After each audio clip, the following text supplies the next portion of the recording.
The Poem of Man-God, v.1, ch.14. Joseph and Mary arrive in Nazareth. 6th of September, 1944. A very blue sky of a mild February is over the hills of Galilee. The gentle hills that I have never seen in the early history of Mary are now instead as familiar to me as if I were born there. The main road is fresh-looking because of last night's rain, and it is neither dusty nor muddy. It is hard and clean as if were the streets of a town, and it runs between two hedges of hawthorn in bloom. The hedges are so white that they look like a snowfall.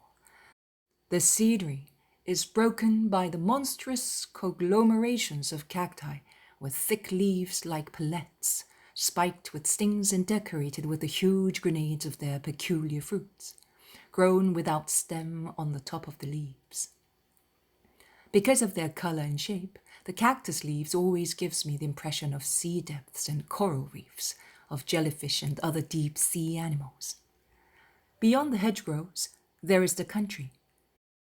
The purpose of the hedges is to fence in the grounds of the various owners, and thus they stretch in every direction, forming a strange geometrical design of curves and angles, lozenges, squares, semicircles, and the most unbelievable acute and obtuse angled triangles.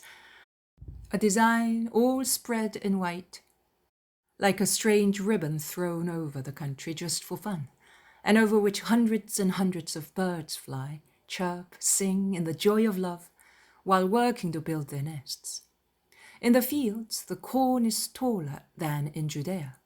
The meadows are full of flowers, and there are hundreds of fruit trees all in full bloom that look like clouds of vegetables, white, red, pink, with all gradations of these colors. They seem to be an answer to the light clouds in the sky, which the setting sun paints pink, light lilac, periwinkle violet, opal blue, and coral orange. With the light evening breeze, the first petals fall from the trees in blossom, and they seem a swarm of little butterflies searching for pollen on wild flowers. And from tree to tree, there are festoons of vines still barren, except at the top of the festoons, where there is more sunshine and the first little innocent, surprised, trembling leaves are beginning to open. The sun is setting peacefully in the sky, which is so benign in its deep blue. The light makes it even more limpid and causes the snow on Mount Hermon and other faraway mountain tops to shine. A wagon is moving along the road. It is the wagon that is carrying Joseph, Mary, and her cousins. Their journey is at an end. Mary is looking with eagerness of those who want to know, nay, want to recognize what they have already seen, but can no longer remember, and they smile when a faint memory comes back to them and rests, like a light, on this or that thing, on this or that point. Elizabeth, Zacharias, and Joseph help her to remember, pointing to various places and houses. Nazareth is already showing its houses, spread out on the undulation of its hills. Lit up from the left by the setting sun, it shows the white of its low, wide little houses bordered in pink and surmounted by terraces. Some of them, fully illuminated by the sun, seem to be near a fire. So red are the fronts of the houses because of the sun, that also lights up the water of the ponds and of the low wells, with practically no parapets, and from which squeaky pails of water are being pulled up for the houses, as well as water bags for the orchards. Children and women rush to the side of the road and look into the wagon and greet Joseph, who is well known to them. But they are somewhat embarrassed and shy with regard to the other three travelers. But when the wagon enters the little town, there is no longer any embarrassment or shyness. Many people of all ages are gathered at the entrance of the village under a rustic arch of flowers and branches, and there is an outburst of shrill voices and a tossing of branches and flowers as soon as the wagon appears from behind the corner of the last house, lying before it in the country. It is the women, girls and children of Nazareth, greeting the bride. The men, more grave, are standing behind the excited and shouting crowd. and they are greeting solemnly. The wagon is not covered now by the tent, which is removed before reaching the village, both because the sun was no longer annoying them, and to enable Mary to see her native land. Mary thus appears in all the beauty of a lovely flower, white and blonde like an angel. She smiles lovingly at everybody, at the children who throw her flowers and kisses, at the girls of her own age who call her by name, at the elderly women who bless her with their cheerful voices. She bows to the men, and particularly to one who is perhaps the rabbi or the elder of the town. The wagon proceeds slowly along the main road, followed for a considerable distance by the crowd, for whom the arrival is an event.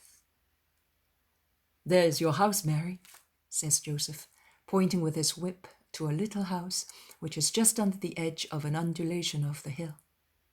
Behind the house there is a lovely large kitchen garden, all in bloom, at the end of which there is a small olive grove.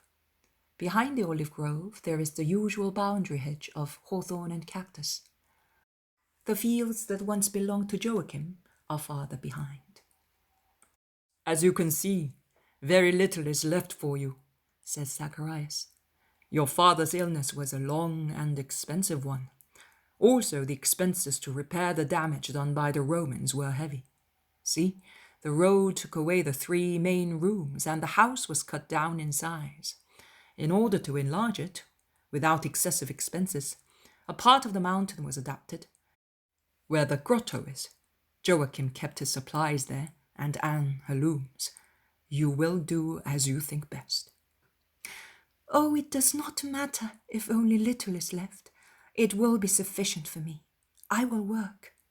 "No, Mary," it is Joseph who is speaking. "I will work. You will do nothing but weave and sew things for the house. I am young and strong, and I am your husband. Please do not humiliate me with your work." "I shall do as you wish." "Yes, in this case I do want it. In everything else your wishes are the law, but not in regard to this." They have arrived. The wagon stops. 2 women and 2 men, about 40 and 50 years of age respectively, are at the entrance, and many children and young boys are with them. "May God give you peace, Mary," says the elder man, and one of the women approaches Mary, embracing and kissing her. "He is my brother Alphaeus, and she is Mary, his wife, and these are their children. They have come to greet you and to tell you that their house is yours if you wish so," says Joseph. "Yes, come, Mary, if it is painful for you to live by yourself. The country is beautiful in springtime, and our house is in the middle of fields full of flowers, and you will be the loveliest flower there," says Mary of Alphaeus. "Thank you, Mary. I would come so willingly, but I am so anxious to see and recognize my own home. I left it when I was a little girl, and I have forgotten what it is like. Now I have found it again, and I feel I have found also my lost mother, my beloved father, and that I can hear the echo of their words. And I smell the perfume of their last breathing. I feel I am no longer an orphan, because once again I have around me the embrace of these walls. Please understand me, Mary." Mary's voice trembles, and her eyes begin to shine with tears. Mary of Alphaeus replies to her, "As you wish, my dear. I want you to feel that I am your sister and friend, and also a mother to you, since I am so much older than you are." The other woman has come forward. "Hello, Mary. I am Sarah, your mother's friend. I saw you being born, and this is Alphaeus, Alphaeus' nephew and a great friend of your mother. What I did for your mother I am willing to do for you, if you wish so. See, my house is the nearest to yours, and your fields are now ours. But if you want to come, come whenever you wish. We will open a passage through the hedge, and we shall be together. Yet each of us will be at home. This is my husband." "Thank you all for everything. Thank you for all the good you did to my parents and for your love for me. May God the Almighty bless you for it. The heavy trunks are unloaded and carried into the house. They go in. I now recognize the little house of Nazareth, as it was during the life of Jesus. Joseph takes Mary by her hand and they go in.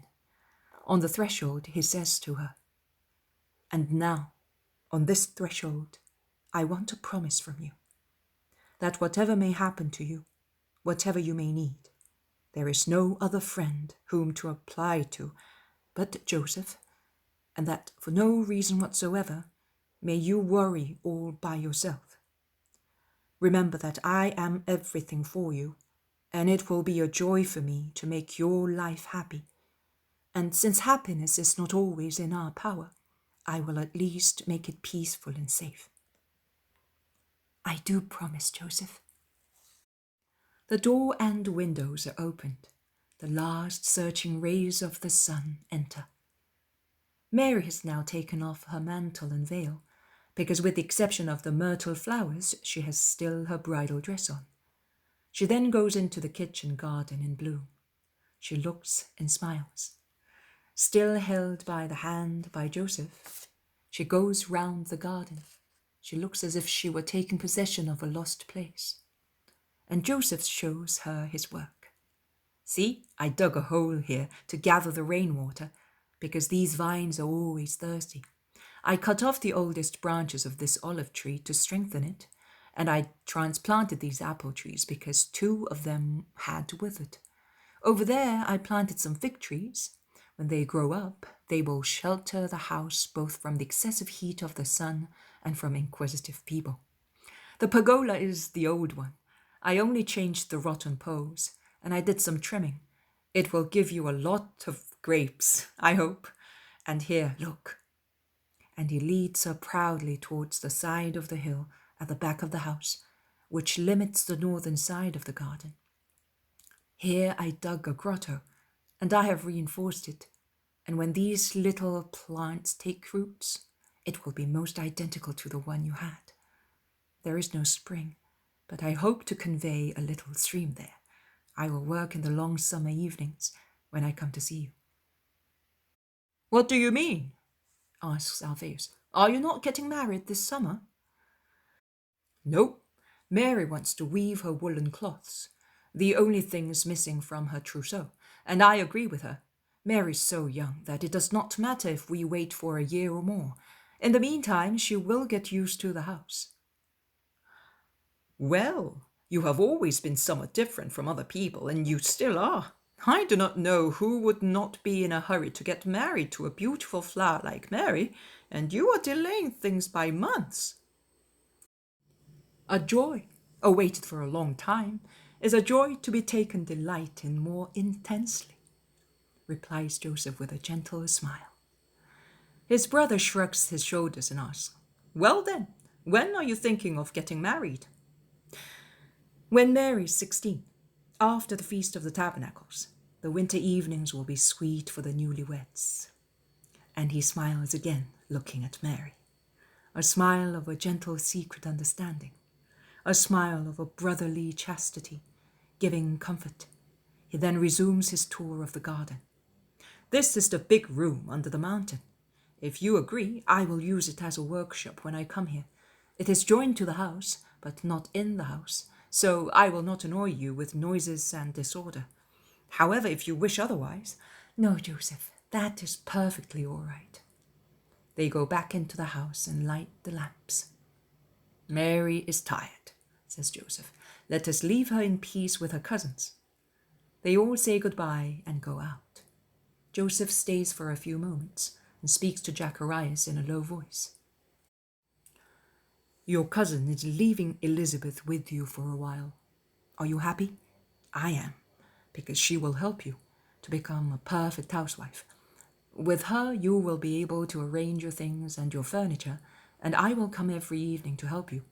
With Elizabeth, you can purchase the wool and whatever you may need, and I will see to the expenses.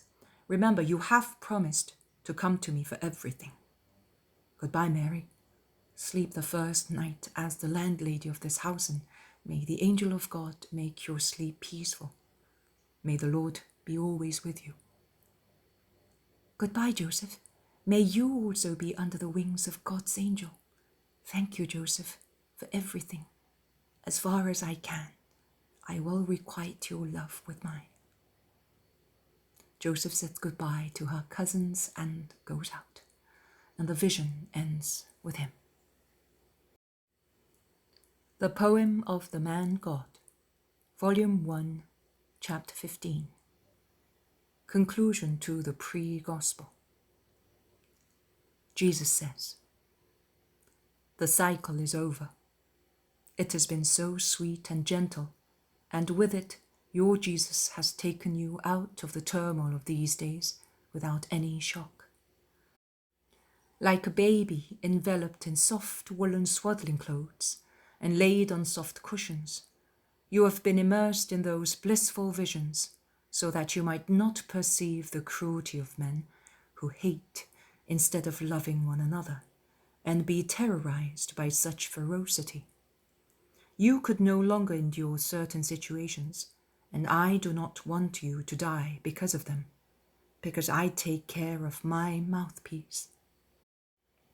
The reason why victims have been tortured by utter despair is about to cease in the world.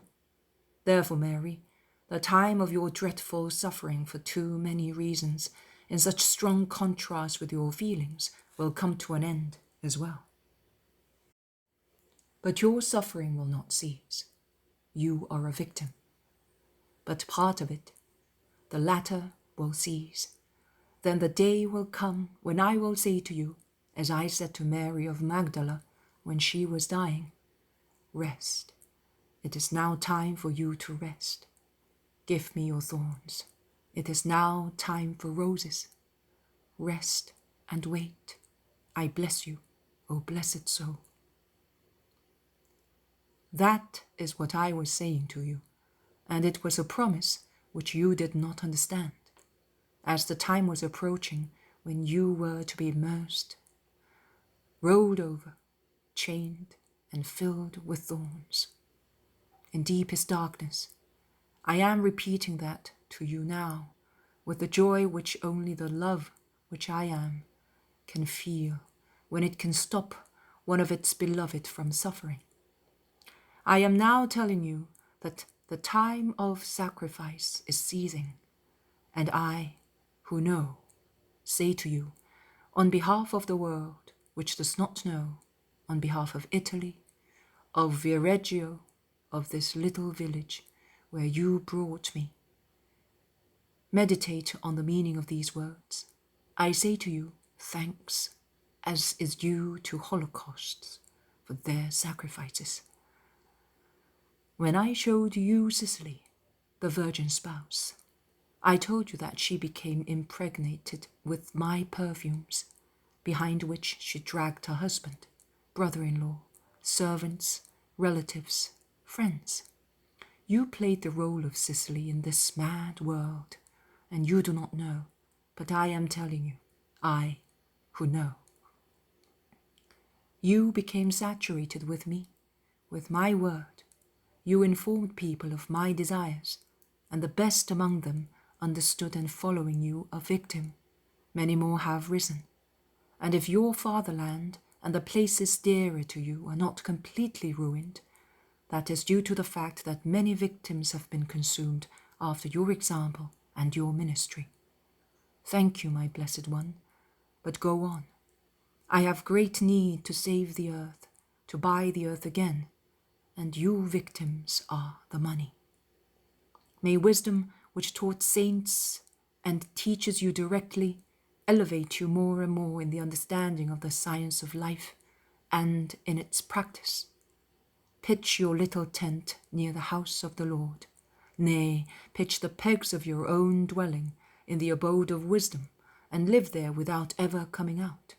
You will rest under the protection of the Lord who loves you, like a bird among flowery branches, and he will shelter you from all spiritual storms, and you will be in the light of the glory of God, from whom Words of peace and truth will descend for you. Go in peace. I bless you, O blessed soul. Immediately afterwards, Mary says, a present to Mary for her feast from Mother, a chain of presents, and if there are some thorns amongst them, do not complain to the Lord who has loved you as he has loved few people. I told you at the beginning, write about me. All your sorrows will be comforted. You can now see that it was true. This gift had been put aside for this time of excitement, because we do not take care only of the spirit, but we also look after matter, which is not the queen, but a useful servant to the spirit in fulfilling its mission. Be grateful to the Most High, who is really a father to you, also in an affectionately human sense, and lulls you with sweet ecstasies to conceal from you what would frighten you. Love me more and more. I have led you into the secrecy of my early years. You now know everything about Mother. Love me as daughter and sister in our destiny of victims, and love God and Father, God the Son, God the Holy Spirit, with perfect love. The blessing of the Father, of the Son, and of the Spirit passes through my hands, is scented with my motherly love for you, and it descends and rests upon you. Be supernaturally happy.